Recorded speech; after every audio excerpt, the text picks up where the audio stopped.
prosternez-vous. J'ai beaucoup aimé ce cantique. Et on va voir ce matin des hommes de Dieu qui ont vécu des temps de gloire. Ils ont été visités en fait. Et le Seigneur, quand il nous visite, il nous transforme. C'est un peu le titre du message. Vous savez, quand on est dans la série Progrès, moi j'aimerais qu'on fasse des progrès. J'aimerais faire des progrès. Hein, je pense à vous, hein, l'église de Pertuis, je pense beaucoup à vous, mais je pense aussi à moi un peu. J'ai le droit. Hein. Moi, je veux faire des progrès. J'en ai marre d'être médiocre. Seigneur, je veux être bon. Je veux être bon pour toi, Seigneur. Je veux être un bon chrétien. Amen. Il n'y a que moi. Moi, c'est pas grave, ce sera déjà pas mal. Je vous taquine. Le titre du message, c'est « Bouleversé par la révélation de Dieu ». Bouleversé par la révélation de Dieu. Et nous allons voir que lorsque Dieu se révèle, eh bien souvent, c'est vrai, les gens, ils s'abaissent. Waouh! Il se passe quelque chose de profond dans leur cœur. Et quand Dieu te remplit, mon frère, ce n'est pas pour t'élever, toi, mais c'est pour l'élever, lui, au travers de toi. Alors, on va lire, allez, on y va, parce que si je commence à m'égarer, il n'a pas fini. Genèse 14. Abraham, avant qu'il ne change de nom, c'est d'ailleurs ce qu'on va voir maintenant. Genèse 14, verset 17. Donc le thème, c'est bouleversé par la révélation de Dieu. Après qu'Abraham fut revenu vainqueur de Kédor Laomer, petit nom sympa, et des rois qui étaient avec lui, le roi de Sodome sortit à sa rencontre dans la vallée de Chavé, qui est la vallée du roi. Melchisédek, fils de Salem, roi de Salem, fit apporter du pain et du vin. Il était sacrificateur du Dieu très haut. Il bénit Abraham et il dit « Béni soit Abraham par le Dieu très haut, maître du ciel et de la terre. Béni soit le Dieu très haut qui a livré tes ennemis entre tes mains. » Et Abraham lui donna la dîme de tout. Le roi de Sodome dit à Abraham « Donne-moi les personnes et prends pour toi les richesses. » Abraham répondit au roi de Sodome, je lève la main. Tout à l'heure, on a vu là, Jonathan, il était là, les mains en l'air, et c'était un signe d'abandon vers le Seigneur, un signe d'appel au secours aussi vers le Seigneur, ça peut être dans d'autres cas. On lève les mains vers le Seigneur en signe de consécration. Et il dit, je lève les mains vers l'Éternel, le Dieu très haut, maître du ciel et de la terre, je ne prendrai rien de tout ce qui est à toi, pas même un fil, même pas un fil.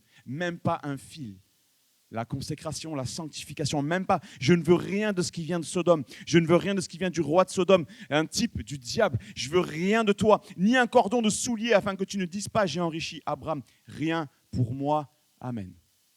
Premier texte. Dans ce texte-là, nous lisons, dans la traduction Louis II, nous lisons que Dieu parle à Abraham en étant le Dieu très haut. Le Dieu très haut. El Elyon, ça veut dire le Dieu très haut, le possesseur du ciel et de la terre. Tout est à lui. Dieu se révèle à Abraham en lui disant « Je suis celui qui a créé, tout ce que tu vois, c'est à moi. Et je vais te donner. » Il y a une bénédiction, il y a des terres qui vont être promises à Abraham, on connaît ça. En même temps que la révélation, on se rend compte d'un truc, c'est qu'il va y avoir l'opposition. Le roi de Sodome arrive. On pourrait se dire, c'est le moment de la bénédiction, gloire à Dieu, et c'est super, le ciel s'ouvre, et Abraham va être transformé, c'est ce qui va se passer, il va y avoir quelque chose de fort qui va se passer, mais au même moment, il y a le roi de Sodome qui arrive, comme là, dans le vice, une proposition, vous voyez, d'enrichissement, donne-moi les âmes, et là, Abraham doit être intègre devant Dieu. Au même moment que la révélation, eh bien, il y a une forme de tentation. Au moment de la révélation, une forme de séduction potentielle qui est là et il doit rester intègre. El Elyon, le Dieu très haut, Et Abraham va prendre position. La révélation doit nous amener à prendre position. Les gens veulent la bénédiction sans prendre position aujourd'hui. On veut la bénédiction comme ça. Donne, Seigneur, donne. Seigneur, donne, et aucun engagement. Vous voyez, c'est le siècle de la facilité. Et quand Dieu ne bénit pas, on dit, mais pourquoi tu ne bénis pas? Abraham va rejeter tout ce qui viendrait de Sodome, même pas un fil. Et vous remarquerez qu'il est dit qu'il lui donnera, il amènera le pain et le vin. C'est quand même énorme. Melchisédek, roi de Salem, fit apporter du pain et du vin. Il était sacrificateur du Dieu très haut. C'est un type de Christ. Au niveau doctrinal, c'est assez particulier. C'est comme si on a un flash dans l'Ancien Testament où on voit Melchisédek qui est là. Et dans sa généalogie, on comprend que c'est un être particulier. Et on voit, c'est quand même merveilleux. Il amène le pain et le vin, ce que nous venons de faire, nous, là, comme étant une préfiguration de ce que nous faisons encore aujourd'hui en mémoire du sacrifice de Christ. Dieu va saisir le cœur d'Abraham. Il va se passer quelque chose. Pas avec force. Vous savez, Dieu, quand il se révèle à quelqu'un, ce n'est pas pour le manipuler. Aujourd'hui, on est dans un siècle où tout ce qui est, c'est la manipulation de partout. Pour de l'argent, pour nous adhérer à tel ou tel parti, adhérer à telle ou telle éthique, faire ceci, suivre le move, pardon. Rentrer dans le moule, suivre le move. Parce que des fois, les États-Unis, c'est compliqué, vous voyez. On nous pousse à être comme les autres, des moutons, ouais. Être manipulés. Dieu ne nous manipule pas, il nous aime. C'est pas pareil, hein. Dieu ne nous manipule pas, il nous aime. Et ici, il y a une révélation pour Abraham. Et ça va continuer. 3 chapitres plus tard, Genèse 17. Lorsqu'Abraham, verset 1er, fut âgé de 99 ans, l'Éternel apparut à Abraham. Et il lui dit, je suis le Dieu Tout-Puissant. Deuxième révélation, le Dieu Tout-Puissant. On a lu le Dieu très haut, mais aussi maintenant il dit le Dieu Tout-Puissant, El Shaddai. Et Dieu lui dira, marche devant ma face. C'est le cœur de ce message. Si tu retiens un truc, mon ami, marche. Dieu te dit, marche devant ma face. Marche devant ma face. C'est beau cette phrase, elle m'a beaucoup interpellé. Marche devant ma face et sois intègre. J'établirai mon alliance entre moi et toi et je te multiplierai à l'infini. Abraham tomba sur sa face, vous voyez, se prosterner. Abraham tomba sur sa face et Dieu lui parla en disant, voici mon alliance que je fais avec toi. Tu deviendras père d'une multitude de nations. On ne t'appellera plus Abraham, mais ton nom deviendra Abraham, car je te rends père d'une multitude de nations. La révélation de Dieu est progressive. Et en 2 textes, on a 2 paliers et très importants. Le premier pousse Abraham à réaliser que Dieu est le créateur. C'est lui le tout-puissant. Il n'y a pas quelqu'un au-dessus. En vrai, c'est ça. Et des fois, nous, dans notre logique, dans notre pensée humaine, on oublie ça. Mes amis, on oublie ça. Les puissants, ce ne sont pas ceux qui ont l'argent. Les puissants, ce n'est pas ceux qu'on voit à la télé ou sur les réseaux sociaux. Notre Dieu est le tout-puissant. Il est le Dieu très haut. Il n'y a personne au-dessus de lui. Il n'y a personne au-dessus. Il dit et la chose arrive. Il tape sur la table et tout le monde s'enfuit. Il y a qui reste devant lui? Personne. La Bible dit qu'il a même vaincu les puissances, les autorités, les dominations. Il les a livrés en spectacle sur le bois de la croix. Le Seigneur Jésus a vaincu le diable. Il a vaincu les démons. Il a vaincu l'enfer, le péché. Alléluia.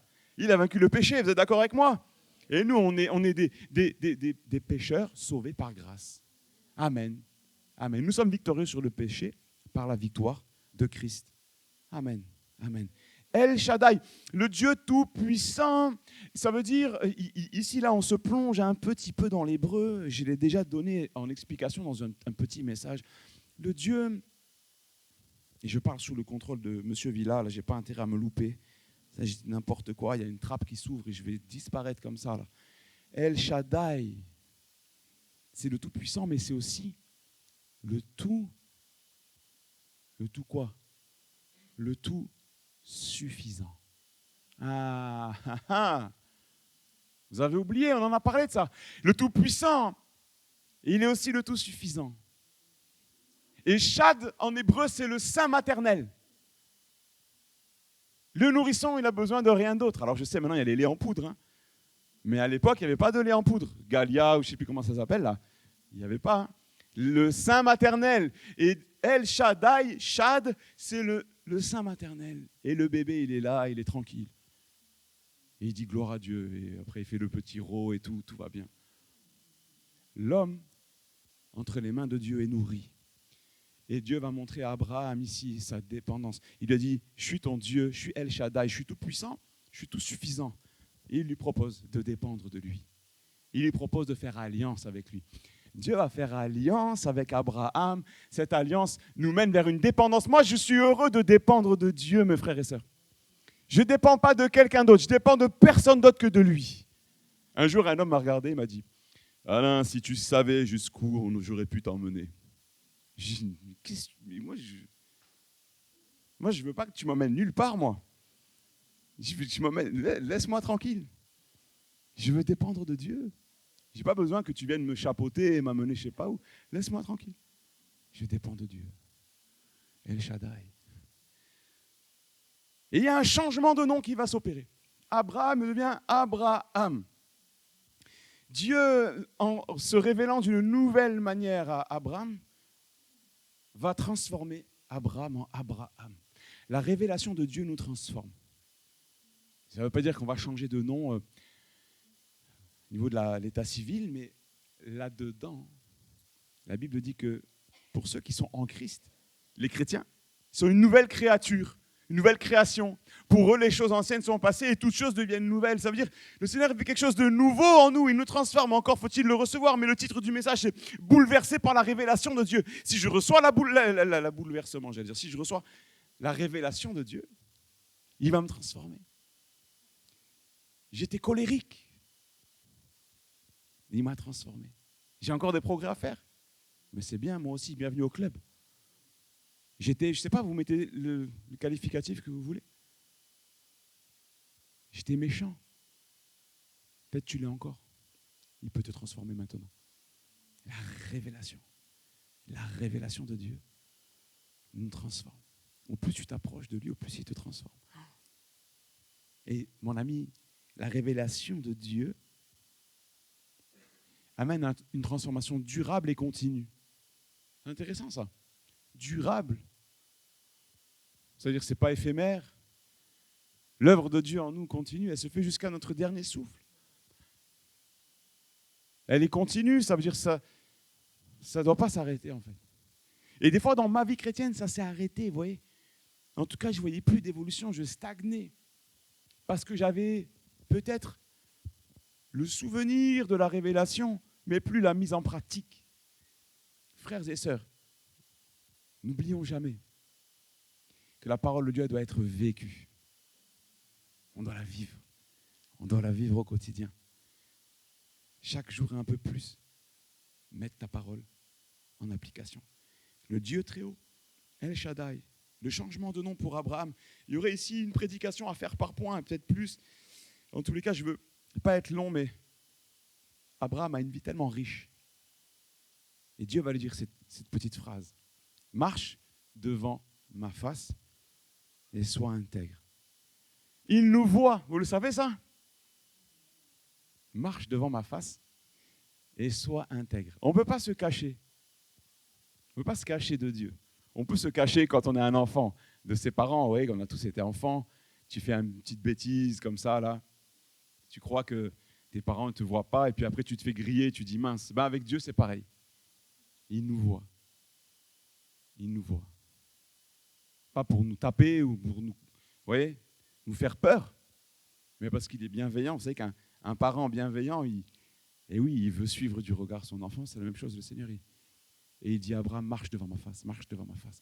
Dans le mot marche, il y a une dynamique de progression. Vous voyez, je marche, je ne m'arrête pas, j'avance un peu plus chaque jour devant la face de Dieu. Je m'approche un peu plus de lui. Le problème, c'est les gens qui stagnent ou les gens qui reculent, les gens qui font des détours. Tu garderas mon alliance au verset 9. Toi et tes descendants, nous ne l'avons pas lu ensemble. Tu garderas mon alliance. Écoutez bien, toi et tes descendants, c'est très important ce que je vais dire maintenant. C'est ici mon alliance que vous garderez entre moi et vous. Tout mâle parmi vous sera circoncis. L'alliance de Dieu avec Abraham et son peuple se fait par la circoncision. Alors rassurez-vous, je ne vais pas lancer une nouvelle doctrine dans les églises Assemblées de Dieu de France en voulant rétablir la circoncision. Mais quand même, le Nouveau Testament parle de la circoncision du cœur, vous le savez. Oui, la circoncision du cœur. Ça veut dire que la marque de Dieu dans la vie d'une personne, qui rentre dans l'alliance, ne se fait pas dans un aspect physique. Pour les jeunes, les petits de 8 jours, je crois que c'était. C'est peut-être toujours le cas chez les Juifs. Ce n'est pas une marque physique, c'est une marque intérieure. C'est une marque intérieure. Mais quand même, C'est pas un morceau du lobe de l'oreille que Dieu a demandé de couper. Il y a une notion ici de mise en garde par rapport à la sexualité, mes amis. Dieu demande la sanctification, Dieu demande la sainteté. Et celui qui rentre dans l'alliance, il rentre avec tout son corps. Et Dieu demande la sainteté. Dieu demande la pureté. Dieu n'interdit pas les relations sexuelles, mais elles sont dans le cadre de ce que Dieu a prévu. Je me permets cette parenthèse parce que c'est important. Ce n'est pas pour rien que Dieu, il aurait pu choisir autre chose, non? Vous aurez pas, par exemple, Dieu aurait pu dire, vous allez vous mettre un bracelet bleu, je ne sais pas. Et à la place d'un bracelet bleu, il dit non, c'est la circoncision. Pourquoi la circoncision? Parce que tous les jours, mon ami, où que tu ailles, et même si tu es tout nu, tu te rappelleras de cette alliance. C'est vrai ou c'est pas vrai? Eh oui, mes amis. Et aujourd'hui, combien de ravages, combien de dégâts sont faits dans la vie des gens, dans la vie des foyers, dans la vie des familles? Combien de couples sont détruits par l'infidélité? Seigneur, aide-moi, je veux garder l'alliance. Je vais garder l'alliance avec toi. Et si je garde l'alliance avec toi, je garderai ma famille. Alléluia. Amen. C'est facile, hein? La parole de Dieu, c'est simple. C'est ici mon alliance, verset 10, que vous garderez entre vous et moi, et ta postérité après toi. Tout mâle parmi vous sera circoncis. C'est comme ça que Dieu se révèle à Abraham. Il donne une règle et il va falloir l'appliquer. Et puis Dieu va continuer à se révéler. Par exemple, on pourrait citer Saul de Tarse, acte 22, verset 6. Comme j'étais en chemin et que je m'approchais de Damas, tout à coup vers midi, une grande lumière venant du ciel resplendit autour de moi. Je tombais à terre. Je tombais à terre. Paul, c'est l'apôtre Paul. Avant qu'il soit l'apôtre Paul, il était Saul de Tarse. Je tombais à terre et j'entendis une voix qui me disait, Saul, Saul, pourquoi me persécutes-tu? Je répondis, qui es-tu, Seigneur? Et il me dit, je suis Jésus de Nazareth que tu persécutes. Je suis Jésus de Nazareth que tu persécutes. Et je vous pose une question. Et si Dieu se révélait à nouveau à toi? Et si Dieu se révélait à nouveau à toi?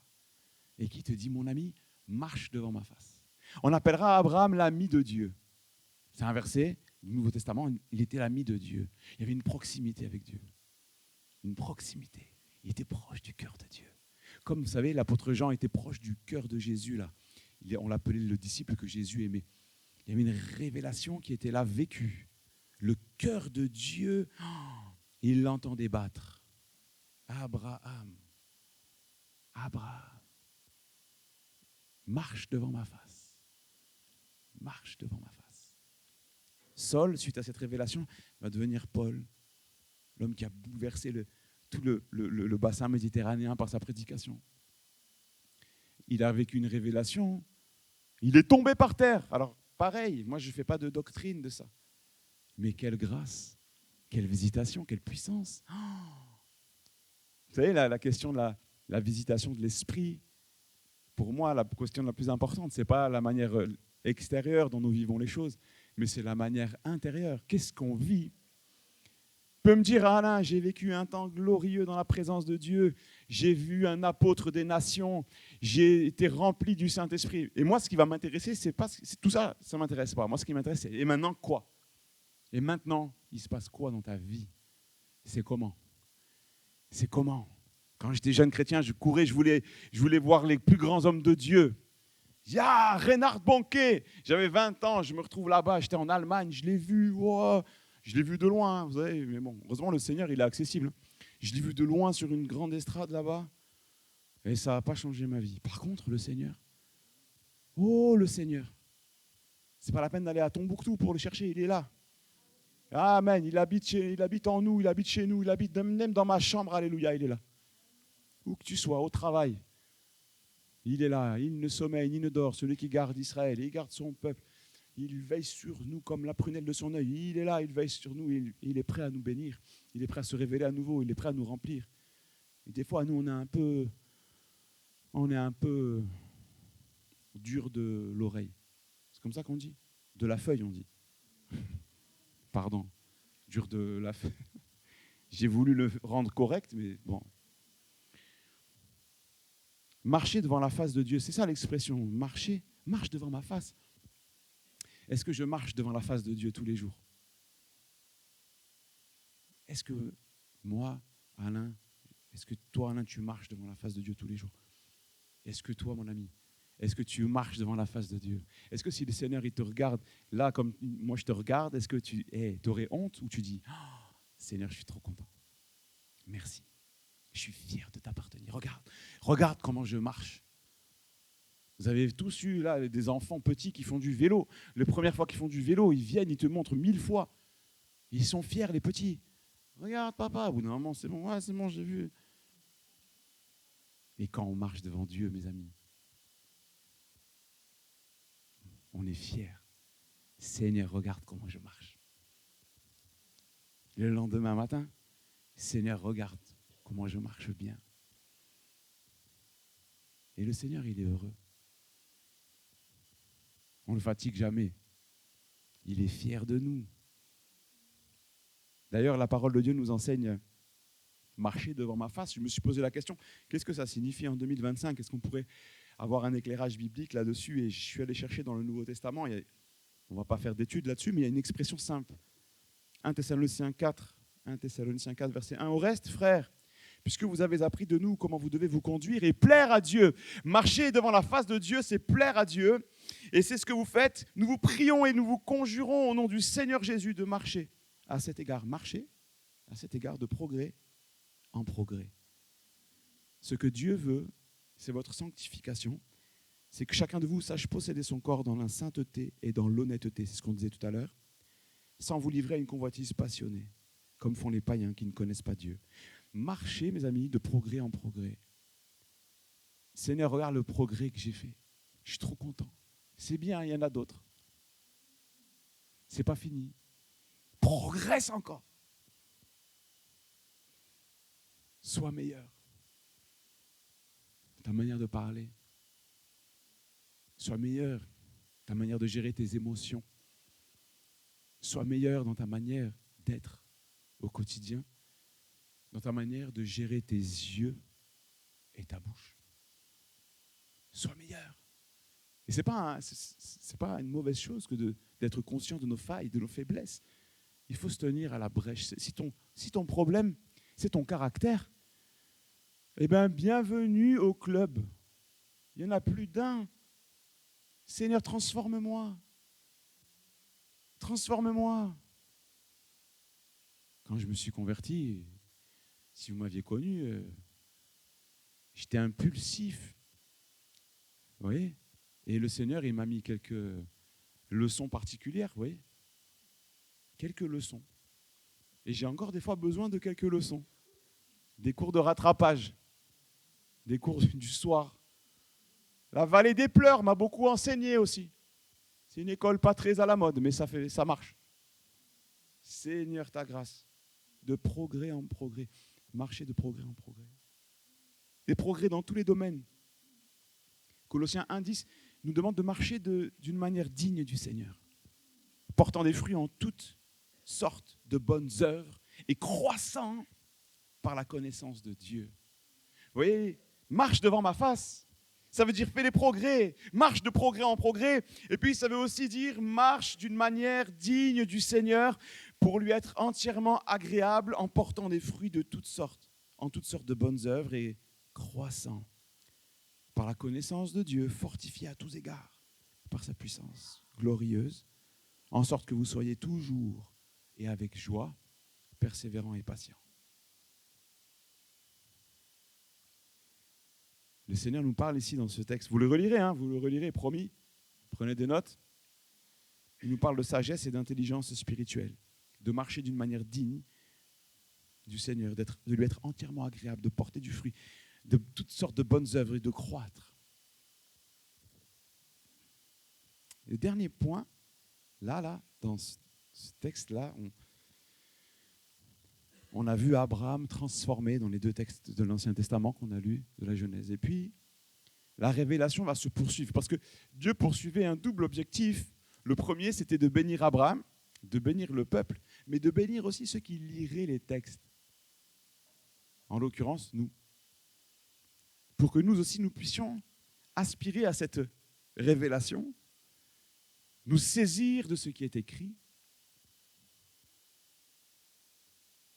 Jacob, encore une autre étape. Jacob demeura seul, Genèse 32, verset 24.